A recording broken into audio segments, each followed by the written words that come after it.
C'est un effet collatéral du virus. Il n'y a jamais eu aussi peu de monde dans les prisons françaises. Le taux d'occupation est passé pour la première fois depuis 20 ans sous la barre des 100%. Bonsoir Flavie Rault.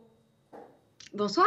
Vous représentez les directeurs de prison en France. Vous êtes secrétaire général du syndicat national des directeurs et directrices, d'ailleurs, devrait-on dire, pénitentiaires CFDT. Et vous êtes la directrice adjointe de la santé à Paris. Alors, on le disait, hein, les prisons ne sont plus pleines à craquer. Qu'est-ce que ça a changé pour les détenus et pour le personnel, d'ailleurs, également ?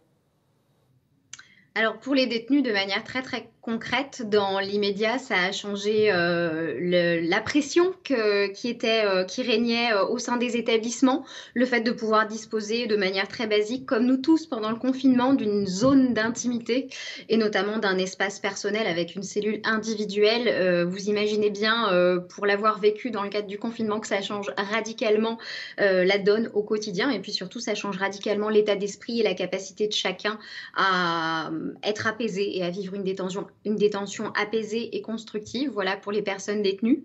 Ce qu'on espère très fortement, c'est qu'avec le déconfinement et la reprise de l'ensemble des activités au sein des établissements pénitentiaires, ça permettra aussi à l'ensemble des personnes détenues d'accéder sans délai d'attente à l'ensemble des dispositifs de réinsertion qu'on propose habituellement, mais qui sont pour les établissements en tout cas suroccupés très largement saturés et très largement inaccessibles aux courtes peines habituellement.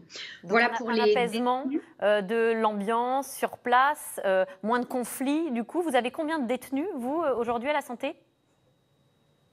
Alors nous, on oscille là, ces jours-ci aux alentours de 600 personnes détenues pour un effectif de 800 places. Donc on est très bas, on est bien en deçà des 100% et on le ressent très clairement sur le nombre d'incidents en détention, sur les violences entre personnes détenues ou à l'égard des personnels, sur les tensions, les insultes.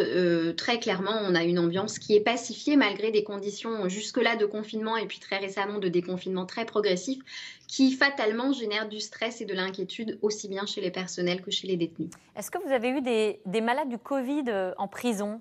Comment est-ce que vous avez géré cela ?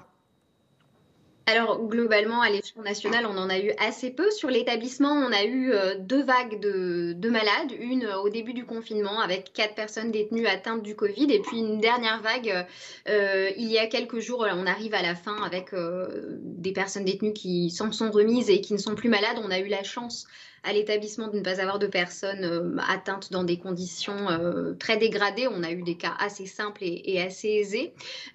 Concrètement, on a pratiquer la même chose que l'ensemble des établissements pénitentiaires et d'ailleurs c'était les consignes nationales, c'est-à-dire mettre en place des secteurs d'isolement, alors on parle d'isolement de nature médicale ici, où on pouvait héberger soit les personnes détenues qui étaient contaminées et qui avaient été testées en ce sens, soit les personnes détenues pour lesquelles on avait des suspicions. Vous allez dépister aujourd'hui tout le monde ? Pas du tout, on n'y est pas encore du tout à ces politiques de dépistage massif, même si c'est très clairement la consigne de notre administration centrale. Je crois qu'aujourd'hui, on est confronté à un hiatus entre ces consignes-là de notre administration centrale et la réalité médicale sur le terrain. Aujourd'hui, les tests des personnes détenues sont à la main des hôpitaux dont dépendent les unités sanitaires qui exercent en prison. Les tests, en tout cas les tests qui ne sont pas des tests sanguins, sont encore très largement incomplets pour nous permettre une utilisation et un bon fonctionnement de la détention sans prise de risque. Les tests sanguins, eux, d'après ce que je comprends, seraient beaucoup plus utiles, mais on n'y est pas du tout. Et le dépistage des personnels est à la main des ARS, mais pareil, est très largement Alors justement, Flavie Rault, comment est-ce que vous vous organisez ? Cela fait 10 jours là, à peu près de déconfinement. Quelles sont les nouvelles mesures mises en place en prison pour assouplir, j'imagine, un petit peu les règles ? Alors on y va de manière très progressive, et surtout on y va d'un même pas pour l'ensemble des établissements puisqu'évidemment on respecte étroitement les consignes de l'administration centrale.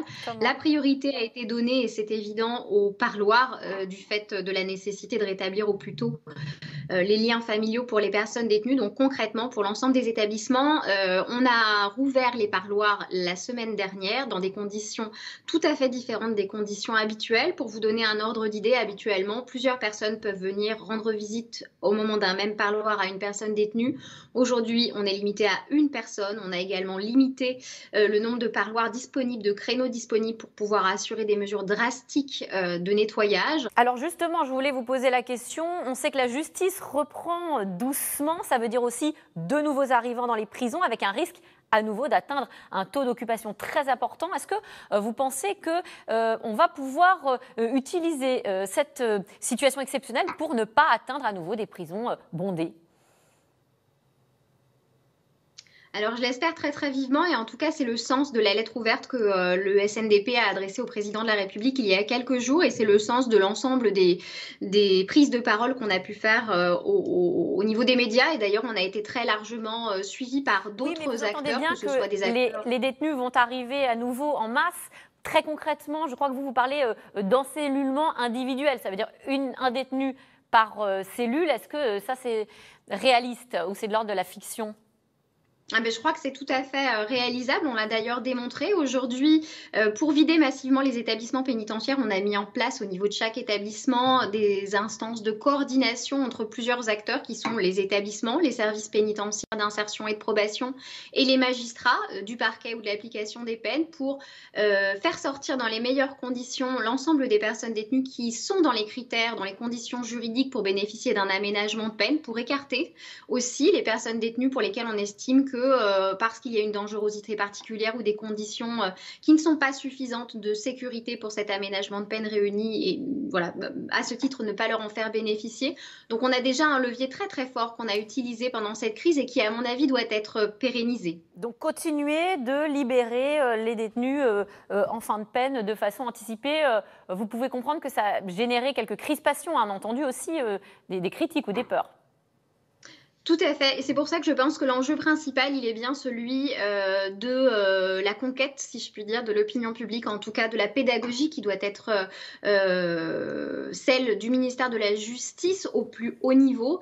Je pense qu'il est temps qu'on parvienne à expliquer à nos concitoyens pourquoi la prison n'est pas forcément la peine la plus adaptée et surtout pourquoi elle peut être contre-productive.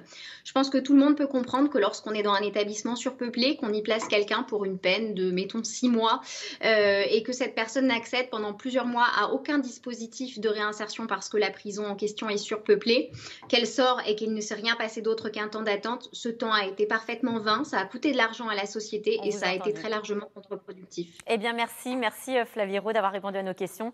Je rappelle que vous êtes directrice adjointe de la santé et secrétaire générale du syndicat national des directeurs pénitentiaires CFDT. Tout de suite, c'est dans l'air. Bonne émission à vous.